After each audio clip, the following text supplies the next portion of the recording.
It is my great pleasure today to welcome Salem's Vice President for Academic and Student Affairs and Dean of the College, Dr. Susan Calovini. Dr. Calovini came to Salem from the University of Evansville in Indiana, where she served as Dean of the College of Arts and Sciences. Among many accomplishments there, Dean Calovini worked with faculty to introduce new programs, revise the general education curriculum, and establish a new art gallery. Prior to her tenure at Evansville, Dean Calovini served on the faculty at Austin Peay State University, specializing in Victorian literature. During her time there, she was awarded the university's 2 highest honors for teaching excellence. And she served as the coordinator of the Women's Studies program, department head, college dean, and vice president for academic affairs. A native of Eastern Ohio, Dean Calovini was the first person in her family to graduate college, an experience that has allowed her to relate to and serve as inspiration to many of our students here at Salem. Dean Calovini came to Salem just last summer, but in less than a year's time, she has already made a mark on our campus. Her first 10 months at Salem have set a tone of active leadership and engagement with not only college faculty and staff, but with students as well. She took time this fall out of her busy schedule to get to know students through her Cupcakes with the Dean series of informal talks in residence halls, and she forged bonds with faculty and staff at the college through a variety of activities, including faculty reading groups and one-on-one meetings. Her enthusiasm for Salem College was evident from the start. She'd wasted no time initiating new programs to help better our campus. Noting that a large number of new faculty joined the ranks this fall, Dean Calovini implemented a mentoring program for new faculty, and in an effort to improve student life on the college campus, she initiated a new early alert system to assist students in need of academic or personal support. She's also worked closely on faculty searches, curriculum development, and the establishment of new equipment, facilities, and resources. It was clear from the moment I met her that Dr. Calovini has a deep appreciation for the special character of women's education and the valuable role that women's institutions play in providing women with an environment that nurtures them, challenges them, broadens, and empowers them. As the students who participated in Dr. Calovini's interview process told me, Dr. Pauly, she gets us. So as we mark this, our 240th Founders Day, we're excited to have Dean Calovini at Salem to help lead us into a bright, exciting future. Please join me in welcoming the new Dean of the College at Salem College, someone who gets us, Dean Susan Calovini, our distinguished Founders Day speaker.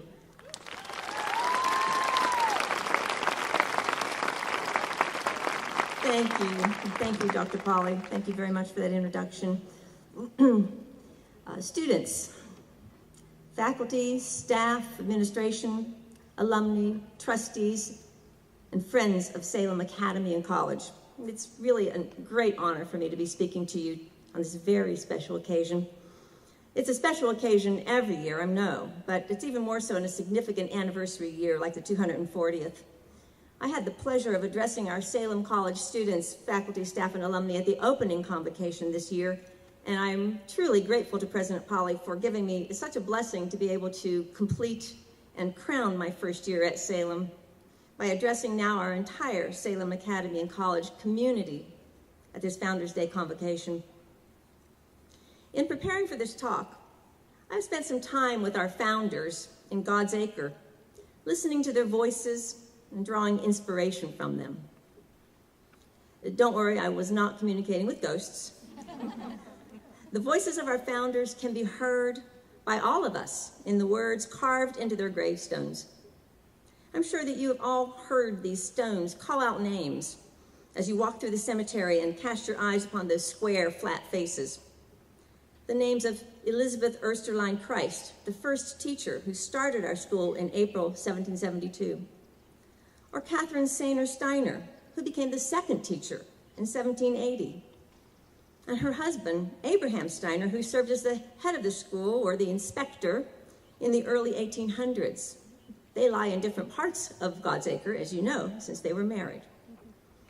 Or you can see the name of Anna Benigna Benzian, who became the third head teacher in 1790, and who, never marrying, rests among the single sisters. And all of their many Moravian sisters and brothers who helped found the town of Salem and its school for girls that still stands strong today as Salem Academy and College.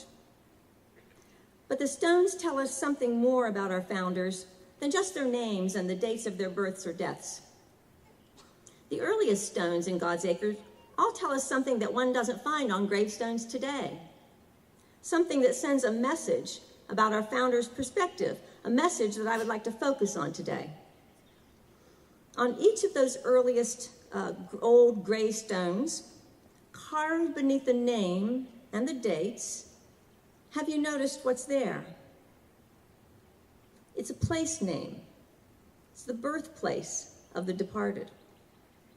Sometimes the place is near to Salem. You'll see Bethabara, Bethania, Surrey County, Rowan County, North Carolina.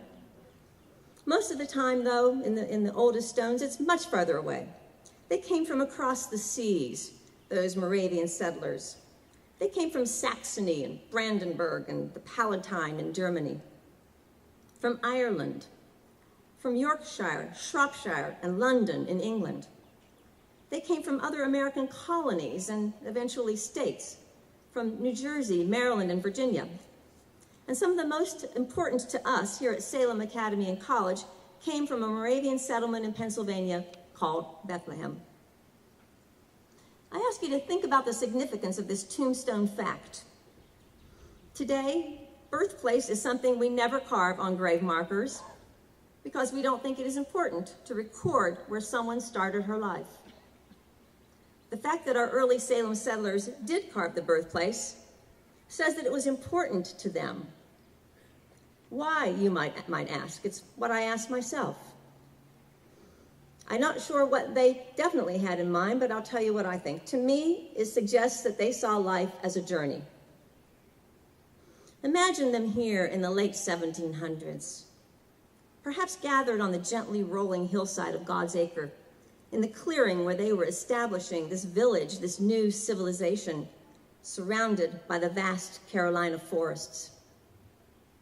Looking out at that alien wilderness, perhaps the stone carver marveled to think of the distance his brothers and sisters had come on ships across stormy oceans, on foot across mountains and through valleys, to end up in a new home they had found in Salem, so far from their starting place. And he memorialized that sense of wonder at their incredible journeys by carving the letters Saxony, London, Bethlehem, Pennsylvania.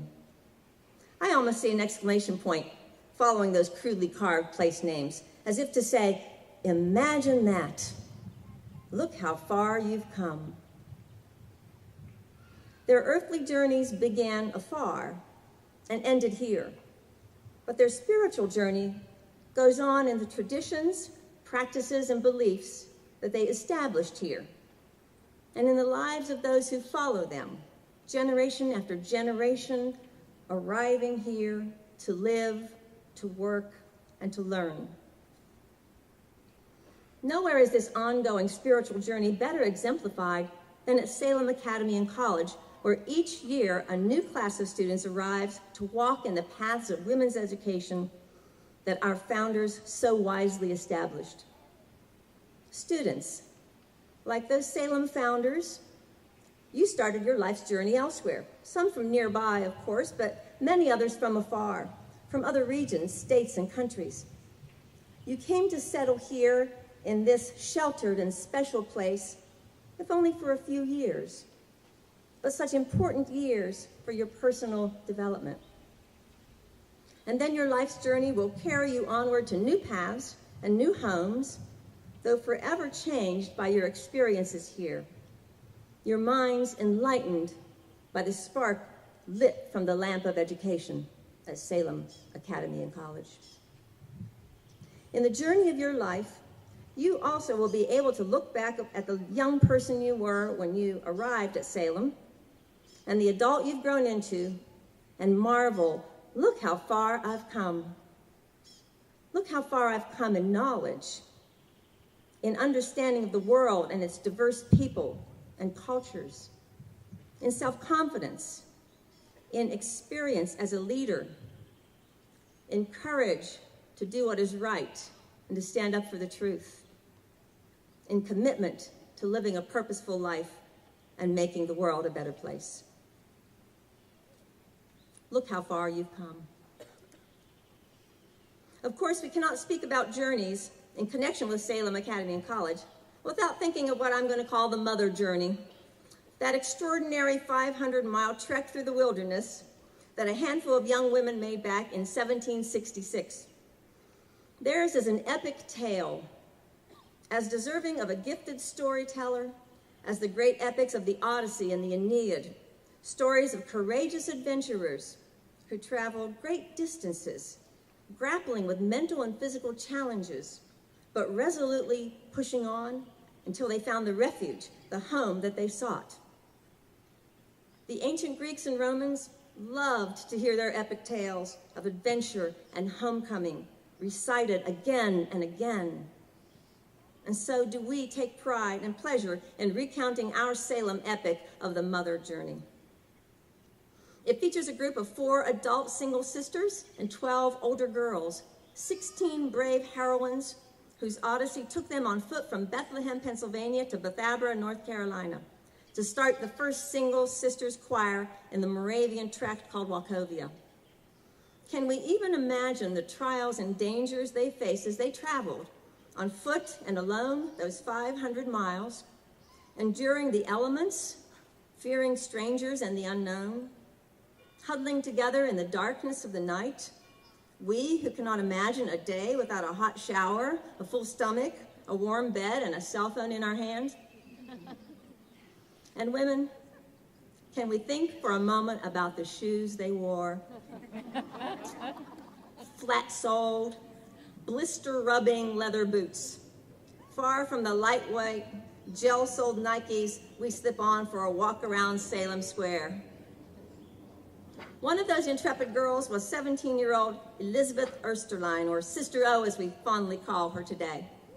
6 years after arriving safely in Bethabara, Sister O would make another trek, a much shorter journey this time, but one of special significance to those of us gathered here today. For in the spring of 1772, Sister O and her entire choir of single sisters left Bethabara and arrived in the new village of Salem. Within days of her arrival that April, the then 23-year-old Sister O began her school for girls. And so 240 years later, we celebrate our founding on this April day. It was a modest beginning for a school. Just 3 students, ages 2.5, 4.5, and 8. And Sister Oesterlein taught them in a room in the Congregation house, giving lessons in reading, writing, sewing, and knitting, but not arithmetic, because, as the elders recorded, the sister knows none. By 1774, the student body had grown to 7, and by 1800, it had risen to 10. Officially known as the Little Girls' School, it was most often called Sister Oesterlein's School in the early Moravian records. And in succeeding years, after Sister O departed to get married and a new teacher, Catherine Sainer, arrived, the school continued to grow and develop, eventually becoming the formally titled Boarding School for Female Education in Salem, North Carolina, and later simply called the Girls' Boarding School, and then Salem Academy, and then finally, Salem Academy and College as it stands today. And the school gained more space to keep up with its growing student body, eventually moving into its own building in 1805, the first structure in Salem especially built to house the school, today known as South Hall on the college campus. The school's reputation continued to spread, enrollments grew and grew, and the hall was overflowing, and an addition had to be built onto South Hall. You can see it now when you look at the building from the outside. Through years of war, political disturbances, and financial troubles in the world around them, through decades and then centuries, the school continued on its journey through time, never closing its doors, never wavering in its mission of educating the girls and young women, not only of Salem, but of the surrounding region, the country, and other parts of the globe. It held up the lamp of education, and students came seeking its light.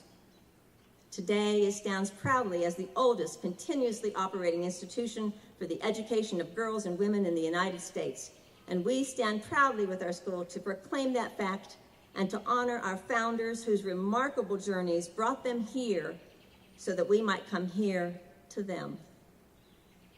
I would like to close my talk by reading from a poem that comes as no surprise to those of you who know me, by reading from a poem that captures some of my thoughts today. Written by the American poet Amy Lowell, it is called The Lamp of Life, but I think it could as well be called The Lamp of Education, for it is about the light that illuminates and inspires us in our journey through life. Lowell writes, "Always we are following the light. Always the light recedes.